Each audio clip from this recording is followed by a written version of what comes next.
근데 정찬성 선수한테 제가 인제 물어보고 싶었던 게 그거였어요. 정찬성 선수가 2007 년에 이제 부산에서 경기를 한 적이 있습니다. 판크라스 네오블러드라는 대회였어요. 이형걸이라는 선수에게 이기면서 토너먼트 우승을 차지합니다. 체육관 안에서 펼쳐진 되게 작은 그런 대회예요. 프로 대회라고 보기도 좀 힘들 세미 프로라고 해야 되나? 그 당시에 제가 있었어요. 그때 경기가 아직도 전 기억에 남거든요. 그래서 이제 정찬성 선수한테 부산에서 아주 오랜만에 경기를 하는데 "어떤 느낌이냐?"라고 물어봤더니 정찬성 선수가 자기가 부산에서 경기한 거를 모르고 있더라고요. 그때는 프라이드를 보면서 운동을 했었고 프라이드에 가려고 항상 최선을 다하던 그런 어린 파이터였는데 지금은 그래도 UFC라는 아주 큰 무대에서 활동을 한다는 게 너무 영광스럽고 기쁘다라고 얘기를 했습니다.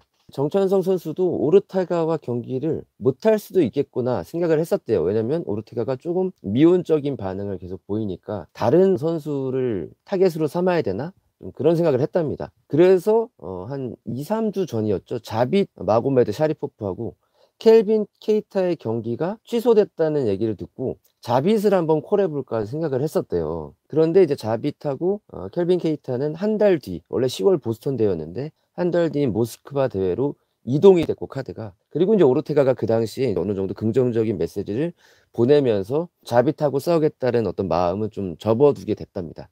실제로는 오르테가가 만약에 안 붙으면 자빗 그다음에 에드가 요렇게 한번 콜을 해 보려고 했었대요. 알도도 생각을 했었는데 알도가 자기가 이제 브라질 밖으로는 잘 안 나가려고 하니까 브라질로 가는 건 좀 피하고 싶었답니다. 그러니까 알도하고 브라질에서 한번 싸워 봤잖아요, 2013 년에. 근데 브라질은 너무나 힘들대요, 진짜. 일단 시차가 12 시간 딱 정반되고 거기 인제 환경조차도 좀 잘 안 맞고 브라질 원정은 되도록이면 피하고 싶었다고 하더라고요. 그러나 이제 어떻게 됐든 오르테가가 오케이를 했고 부산으로 오기로 결정을 했기 때문에 정찬성 선수는 뭐 "이보다 더 좋을 수는 없지 않겠느냐."라고 얘기를 했습니다. 사실 인제 그 오르테가가 중간에 뭐 한다 만다 뭐 약간 왔다리 갔다리 했잖아요. 그런 과정을 거치면서 파이트 머니를 꽤 많이 올려받은 것으로 정찬성 선수도 알고 있다고 하더라고요. 굉장히 프로답게 "영리하게 잘한 거다." 라고 얘기를 했었고 정찬성 선수가 이번 대회 오르테가와의 경기를 앞두고 변화를 주는 거는 한국 대회임에도 불구하고 인제 미국으로 전지 훈련을 간다는 점입니다. 10월 19 일인가?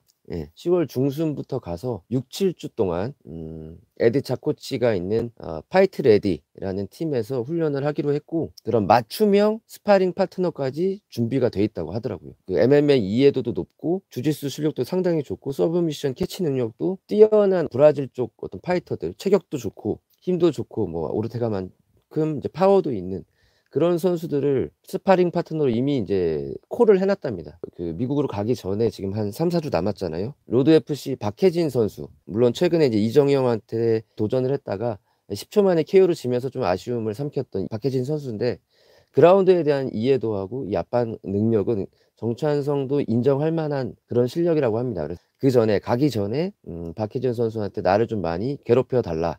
누운 상태에서 많이 눌러 달라."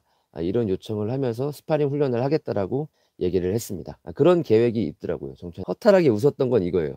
한국에서 하기 때문에 시차에 대한 이런 적응이나 이런 거를 안 해도 된다고 생각을 들을 하시는데 이제 미국 훈련을 하게 되면서 시차 적응을 2번 해야 되는 게 쪼금 "아이러니하다." 이런 말을 정찬성 선수도 하더라고요. 그러니까 미국 넘어가서 전지훈련할 때 시차를 한번 적응을 해야 되고 11 시간 나잖아요. 그리고 거기서 돌아와서 12월 초에 돌아와서 부산 대회까지 그 과정 중에 또 시차를 적응해야 되고 뭐 이런 점들이 쪼금 좀 변수라 웃으면서 얘기를 했습니다. 근데 이제 미국에서 돌아올 때는 이제 에디 차코치를 데리고 돌아와서 여기서 마지막 마무리 훈련을 2-3주 동안 하는 거죠, 한국에서. 그런 계획들을 갖고 있습니다. 캠프 비용이 상당한데 이게 지금 그 지원을 많이 받기로 돼 있대요, 파이트 레디에서. 네. 그래서 생각보다 많은 돈이 안 들어간다고 하더라고요. 그 인터뷰를 제가 진행을 못 했어요. 박대현 기자라고 저희 후배 기자가 질문을 많이 했습니다. 그 이유가 뭐냐면 정찬성 선수가 에드가와 경기를 앞두고 한 2-3 개월 전부터 미국으로 넘어가는 계획이 있었어요. 가기 전에 스포티비 본사로 와서 인터뷰를 했습니다. 한 1 시간가량. 1 시간 동안 여유가 있으니까 뭐 이런저런 막 뭐 우스갯소리도 하고 막 그랬는데 제가 거기에서 좀 쓸데없는 말을 좀 했어요. 뭐 "아니 만약에 에드가가 다치면 어떡할 거냐." 대체 카드로 누군가가 들어와도 경기를 수락을 할 거냐 이런 약간 뭐랄까 그냥 사족 같은 질문을 좀 했습니다 그때. 그래서 뭐 정찬 선수가 뭐 이런저런 뭐 웃으면서 그냥 넘어갔죠. 근데 실제로 인제 저 프랭키 에드가가 다쳐 가지고 야이르가 들어오게 된 거죠. 근데 그게 사실 방송으로도 나갔었어요, 제가 그 질문을 한 게. 그래서 몇몇 팬분들이 인제 댓글로 "아 이교독 저거 설레발 쳐 가지고 저게 문제다." 막 이렇게 꾸짖어 주셨거든요. 그래서 말이 씨가 돼 버렸죠. 그래서 제가 이런 어떤 영향을 주면 안 되잖아요, 뭔가. 근데 제가 자꾸 그런 질문들을 많이 해요, 좀 난처한 질문을.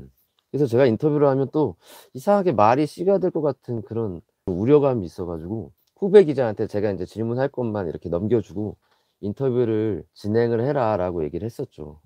그래서 인제 그거를 이실직고를 했었어요, 이번에 정찬성 선수한테. 제가 그 질문을 해 가지고 입방정을 떠는 바람에 실제로 그렇게 된 거 아니냐, 미안하다는 이런 얘기를 하니까 정찬성 선수도 웃으면서 "아 이효덕 기자가 그렇게 말씀하셔 가지고 그렇게 된 거군요." 하고 이제 받아주더라고요.